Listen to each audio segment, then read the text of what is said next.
What's up, your boy Domuto. We're back with another video. Today we're watching Saiyan What If Goku Was Evil, Part 1. This was requested by a subscriber, Bart Jones. Shout out to Bart Jones. And you know what I'm saying? Let's talk. Let's get to it, man. We're just gonna watch Part 1 just to see get the feel of the story. You know, like we always do. You know what I'm saying? Then we'll get into it. What if Goku was evil? Is very interesting. Really, the only change we're making here is that he's not found by Grandpa Gohan. Instead, he's found by the Crane School. Master Shen would be the one to find him, and he probably wouldn't know what to do seeing this kid. Honestly, his first thought probably wouldn't even be to raise him, but he'll take the kid and figure out what to do. And as he does watch over Kakarot for a bit, he comes to see how rowdy this child is, and surprisingly strong too. It's a long story. It's like 3 hours long. He also has a tail. He has no idea of what this kid is, but he arrived here in some sort of space pod, has a tail, and seems way stronger than an average human baby. Could this be an alien of sorts? Shen is curious and ends up keeping Kakarot there. And at some point when Kakarot's old enough to speak, Shen learns his name because Kakarot would remember it. He actually remembers his Saiyan upbringing, at least the little parts of it that were there. I mean, most of his time was spent in that incubation chamber. But he does have memories of his parents, Planet Vegeta, and he knows he's a Saiyan. So this kid actually is an alien. That explains why he's so strong. He could definitely be a fine warrior. One of the strongest on Earth, if not the strongest. A fine addition to the Crane School. Years and years pass. Shen raises Kakarot, teaching him basically how to live as an Earthling, but also teaching him the fundamentals of fighting. It seems like it comes natural to this kid. He still is that same rowdy Saiyan though. And the Crane School isn't the best of influences, so he's definitely not growing up pure of heart.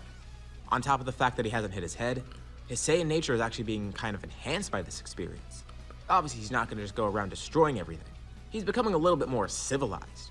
But good? No, he's not becoming good. Hell no. And that's where the idea of this scenario comes from. Him being raised here actually would mean Kakarot's gonna grow up to be pretty evil. Not like supervillain tier, I want to take over the world type evil. Actually, maybe that. He's just growing up under very bad influences. And he retains his Saiyan nature while doing so. Okay. And he does grow a lot stronger too. Instead of being abandoned in the woods at some point, he does turn into a great ape on accident, but there's people there to stop him. Specifically another student of the Crane School, Tenshinhan. It's pretty tough, but at some point he's able to figure out that the tail is a weak spot. I mean, they learned of this already, so he decides to attack that tail, cutting it off and inadvertently making Kakarot de-transform. Okay. Alright, well, at least that's solved. That would have been really disastrous if he was let to just rampage. So this other student, Tenshinhan, I mean, also there's Chaozu there too, but mainly Tenshinhan, he kind of becomes a rival to Kakarot. He's a bit older and a bit more practiced. But Kakarot's also very smart too. He's an excellent fighter, and he's just naturally stronger than any of the humans here. But these two actually work pretty well off each other. These three students spend a lot of time training together, growing a lot stronger, especially with Kakarot growing exponentially stronger. And now that's not to say that Goku wasn't training in all those years that he spent alone. Living out in the woods was actually a pretty good experience for him, but here he's getting a more refined version of training. He's actually part of the school, learning martial arts, not to mention he was learning it earlier on too. So at some point, his natural growth as a Saiyan would just make him incredibly powerful, at least compared to the Earthlings here. This huge head start would probably mean he's about in the hundreds range for a power level right now. Which isn't too impressive by Saiyan standards, but by Earthling standards, he's the strongest thing here. At one point though, the Pilaf gang is trying to gather the Dragon Balls, and without anyone really there to stop them, they actually do get them, wishing to rule the world. And while they do get the wish, well, it doesn't really stop the others from intervening. People do try and take power from the Pilaf gang, and honestly, I don't even know how this wish would work, taking over the world. Does that mean everyone's just gonna listen to them or whatever? Oh, I like that robot from Super. And the Crane School will definitely have something to say about the Dragon Ball They're not tournament. gonna listen to these whatever these are. Like, they don't know what the hell Pilaf is. And then one of them's a talking dog, so like they're not gonna listen to Shu. Mai's at least a human. But they're Tournament of power. I'm tripping. Thing. So one day they just go up and I did not take realize over. that. Kakarot and Tenshinhan actually just killed the Pilaf gang. It's pretty easy. Ten probably could have done it himself too. And Kakarot there is just kind of overkill. And now we're actually entering the Dragon Ball arcs. At some point there's a tournament. You could probably guess the outcome. Like, Kakarot's there, he wins. It's not too hard to see that. Okay. And obviously he's not working under Roshi, so he's not going to get that important lesson that he's infallible. Plus the fact that he's not a good guy to begin with here. So this just boosts his ego even further. Time passes, and then there's another tournament. Once again, Kakarot wins. And it's funny because both times, he and Tenshinhan were finalists. So the Crane School's still on top. Roshi would still be training Krillin, but even though Krillin is pretty strong, he's nothing here compared to them. They keep embarrassing the Turtle School, aiming to just completely destroy it. The Crane School is clearly above them now. Oh yeah, and after this 22nd World Tournament, There's no King Piccolo arc. The Pilaf gang isn't there, and they wouldn't have revived King Piccolo, so it's just another tournament. But you're probably wondering, what happened with the Red Ribbon Army? You kind of skipped over it, didn't you? Well, no. They just don't act. They saw what happened with the Pilaf gang. Apparently, they gathered the Dragon Balls and took over Earth and then got completely destroyed by this Crane school. So, the Red Ribbon Army's gonna wait a bit. They ran through Dragon Ball. Red would probably want the Dragon Balls just to make himself taller still, but they realize it's probably a bad idea to seek them out because they don't know if the Crane school will attack them, just like the Pilaf gang. So, the Red Ribbon Army did nothing. But that doesn't mean they're completely out of the story because the Red Ribbon Army still exists. By this point, they're normally just destroyed. So, they're still here and planning other things. Keep that in mind for later. People far and wide start going to the Crane school, and the school continues to grow its ranks. And the Crane school isn't as bad here because they're not going to really want to seek revenge for Tao's death since he didn't die here. Although, that's another big factor here. Tao is involved, and he'd probably even train alongside people in the Crane school like Kakarot and Tenshinhan. He is clearly not a good guy either, and he's going to definitely have some influence on his brother in the school. And like I've kind of alluded to before, the school isn't necessarily evil. It's more so just very misguided. It can be pretty easily seen in the fact that, for the original story, they had those bad emotions in general, wanting to seek out revenge and kill people for the death of Tao. So innately, they probably don't have much goodness inside them. So the school's kind of like a chaotic organization. Gotcha. Not looking to take over the world or whatever, just there. Teaching people martial arts for less noble reasons, in comparison to somewhere like the Turtle School. And this is what allows Kakarot to remain himself, retaining his Saiyan nature, actually growing up somewhat evil. And with all these things that he's doing, Kakarot, you ain't these evil. tournaments that he's winning, the Pilaf gang that he destroyed, this makes him go further down a more evil path. The ego's getting to his head, and he remembers his Saiyan past. He could wipe out this planet if he needs. Honestly, he doesn't really see a reason to. He knows that's kind of what Saiyans do, but he was sent here mainly to survive. And people are kind of scared of Kakarot. They tread lightly around him.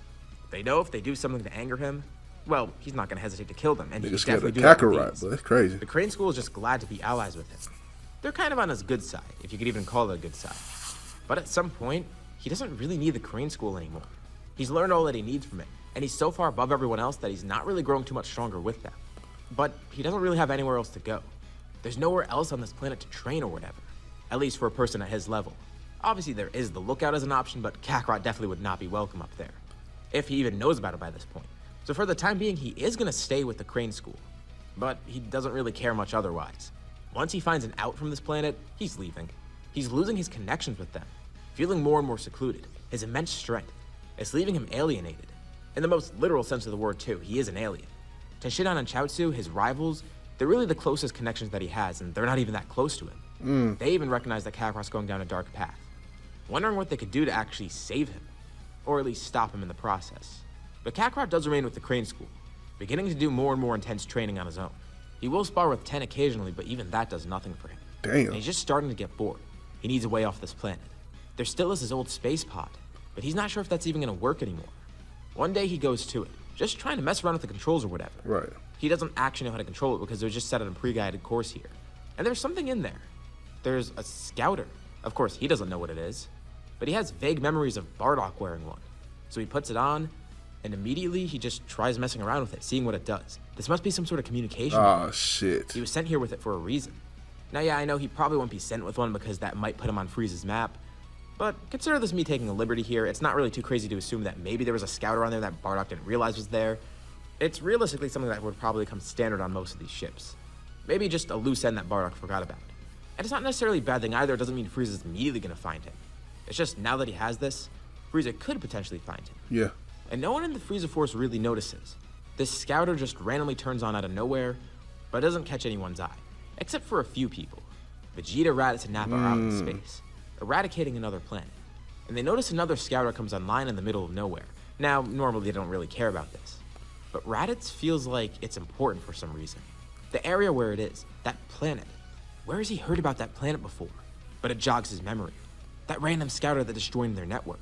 It's on that planet that Kakarot was sent to. They completely forgot about him. And immediately, they try and communicate with Kakarot, with Raditz being the one to speak. And Kakarot's amazed. He's speaking with someone out there, and apparently, it's another Saiyan. It's his and brother. Once he says his name, he's actually kind of happy. This is his way to get off the planet. The person on the other end, it's Raditz. He didn't even realize any other Saiyans were out there. He asks, what the hell happened? He knows he was sent here to survive, but why? What went on? And Raditz explains. Planet Vegeta was destroyed. They knew Kakarot was sent away to some random planet called Earth or whatever. But they just kind of forgot about him, honestly. And they honestly didn't know if he lived or died or whatever.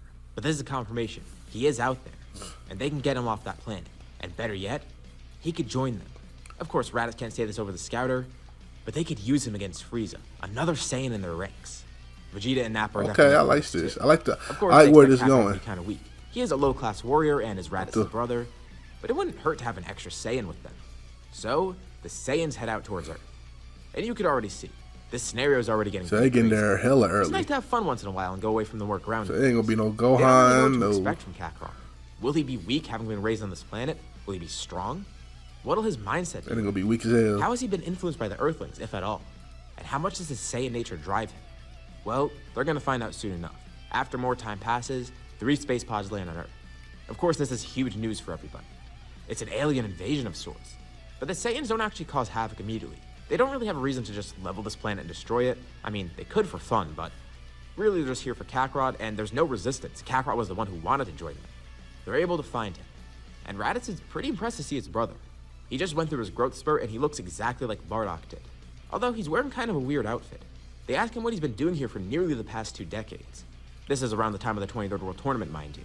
Okay. The Saiyans have arrived much earlier. But Kakarot explains what's happened to him. He did retain his memories, and he was trying to look for a way off the planet. So he went back to his space pod, which is still left in the middle of nowhere. And that's where he found this, the Scouter. It's perfect timing too, because he's not seeing any more gains on this planet. He's not growing any stronger. That's what he's pursuing, strength. This whole time here, he's just been training, growing strong. But he can tell this planet isn't doing him any more favors. He's above everyone else here, the strongest thing, and he's completely infallible. At least, that's what he thinks. And as a Saiyan, he's naturally inclined to fight, but he can't have fun here anymore. He's lost all desire to really be here, honestly. And he was surprised to see that the other Saiyans were still around, especially with one of them being his brother. Out of curiosity, Vegeta checks his scouter to read Kakarot's power level. Weak as hell. He's even weaker than Raditz. His power is only about 1200 right now, which by Earthling standards is huge. But yeah, for Saiyan standards, it's not too impressive. I mean, Vegeta kind of expected that. It's normal to see that in a low-class warrior. He's surprised that the Earthlings were even able to train him like that. But he comments, imagining what it would have been like if Kakarot had proper training. You know, growing up in 10 times gravity like on planet Vegeta, or actually going to war like these Saiyans, getting immense Zenkai boosts and all. Kakarot could have potentially been a lot stronger, and Vegeta recognizes his potential. Had he not been inhibited by how peaceful Earth is, it actually is kind of impressive that Kakarot grew this strong. They'll definitely whip him into shape. Right. They take care of his space pod, helping fix it up, and guiding it to another place. Kakarot is officially part of their crew now, and soon enough, will be part of their plan to defeat Frieza. But for now, they still need to lay low, come up with a plan to defeat Frieza too. But this is gonna be fun for Kakarot. He's about to go on his first mission. Okay. He leaves Earth, ready to go pillage some random planet. As of now, Frieza doesn't really know of Kakarot, but he can tell something is going on. That random scouter came online not too long ago, and now in that same place where it happened, the 3 Saiyans went there, and he's wondering why. He'll let them go out on their mission, but then he wants them to return back here. He wants to see what they've been up to. The Saiyans go out, eradicating another planet for Frieza. And they tell Frieza, he's gonna love the present that they bring back to it. It seems another warrior has joined the Frieza force, but really, another warrior has joined the Saiyans. And Frieza is completely unaware of it. Not only has Kakarot mentally and emotionally abandoned Earth by this point, but now he's physically abandoned. No longer having any connections to them. Although, he still does don the gi of the Crane School. Honestly, he's not too fond of the Saiyan armor. But this, he'll fight in it. Just as a memory of his former life. Being in the Crane School wasn't all bad. It did let him grow into the warrior he is today. But he's gonna grow much stronger. Okay. He's glad to see that stronger people are out there. And now he has a new goal. Surpass these Saiyans. Grow stronger than Vegeta even. He wants to be number 1 again. The one stronger than everyone else. This is the beginning of a new life for Kakarot. Well, that was part 1 of what if Goku, what is it called? What if Goku was evil? Part 1. So far I like the story, you know what I'm saying? Like I said, it's only the first part, so, you know, they had to get through the bullshit real quick. So I'm waiting till part 2, you know what I'm saying? See how it's going. Make sure y'all check it out, man. Make sure y'all, you know what I'm saying, let me know how y'all feel about it down below, you know what I'm saying? And make sure y'all check out the last What If. Check out another What If right here. And you know what I'm saying, make sure you like, comment, subscribe, and I'll catch you next time. Peace.